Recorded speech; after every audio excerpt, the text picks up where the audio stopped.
பெரியாரையும் அண்ணாவையும் விமர்சித்துவிட்டு தமிழ்நாட்டில் அரசியல் செய்ய முடியாது என கூறிய திமுக எம்பி கனிமொழிக்கு பாஜக மூத்த தலைவர் தமிழிசை சவுந்தரராஜன் பதிலடி கொடுத்துள்ளார். பெரியாரை விமர்சித்து ஒரு வீடியோ இருக்கு. ஆனால் தற்போது வரை அது குறித்து அவர் எந்த ஒரு கருத்தும் தெரிவிக்காதது, இது எப்படி பார்க்குறீங்க?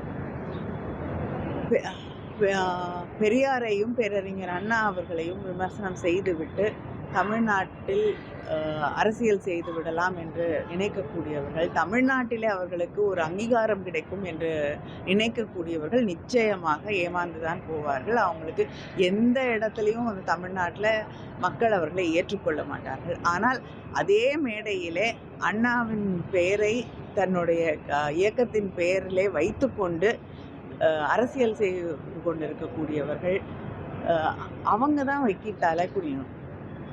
ஏன்னா ஒரு வார்த்தை அதை எதிர்த்தோ அதை நாங்கள் கண்டிக்கிறோம் என்று சொல்லுவதற்கோ அவர்களுக்கு அங்கே அந்த தைரியம் கூட இல்லாத ஒரு சூழ்நிலையிலே அவர்கள் நிற்பதை பார்க்கும்பொழுது நாம் வெட்கப்பட வேண்டியதாக.